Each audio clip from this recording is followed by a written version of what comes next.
Hi, I'm Phil Whitby, a SwiftCase developer here at the Cairns Brewery, and today I'm going to talk to you about being a little tinker and repairing your own equipment.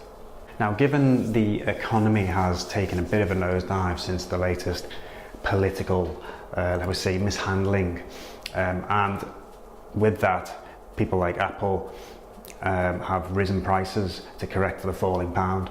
I think it's soon going to become difficult to justify buying new equipment when we can just continue to use older, perfectly fine equipment and just service it or repair it ourselves. Here at SwiftCase, I'm using a 7-year-old MacBook Pro that I've upgraded the SSD, the RAM, battery. All these are now making it a perfectly fine machine for development and video editing. Now, one of the first things you need to consider is your attitude. I think one of the things about being a software developer that I've noticed over the years is that when people aren't familiar with computers, they tend to be afraid of breaking them.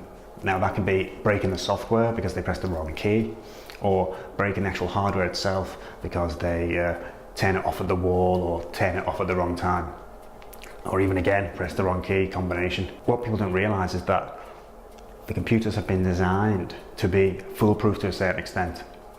Now, I'm not saying that you're a fool, but what I'm saying is that there's an undo button there for a reason in nearly every application, because the designers have taken into account that you will make an error.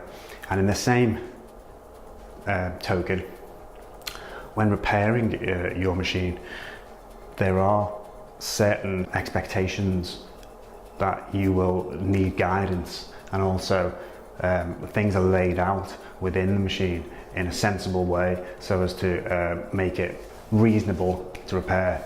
But as we'll see, in some cases, especially with the newer models of laptops, they can be quite tightly sealed, glued in pieces of equipment, rather like modern cars.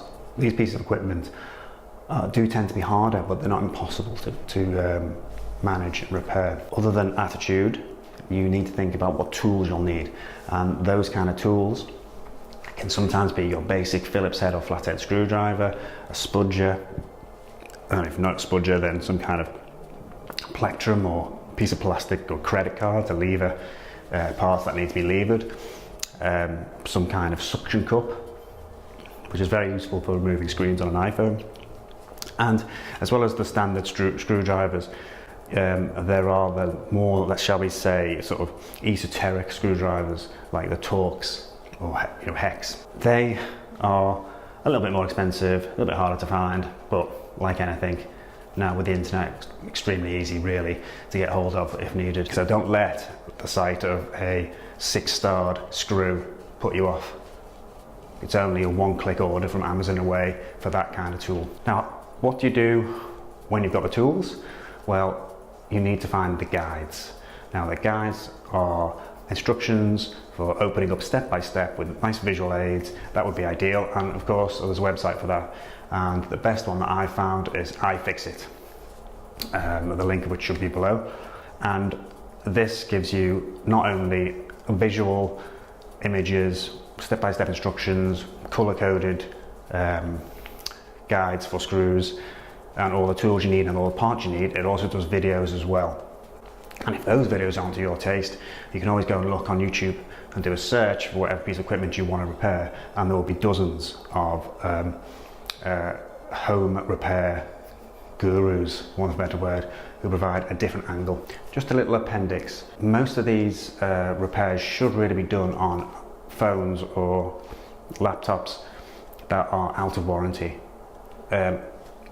In most of the cases, it will probably be a little bit more expensive, maybe a lot more expensive, to do it with the provider, but it just means that there's no risk of anything going wrong, and if any of the technicians make a mistake, they pay for the repair. But if you go fiddling around in warranty, you are potentially making the problem worse, and potentially you're invalidating that warranty as well. So in summary, the things you need are the right attitude, the right tools, and the right resources. All these can be found online, well, except the attitude. Okay, that's it. Thanks for watching, and I hope you found it instructive. Please leave any feedback below and don't forget to subscribe. Thanks very much.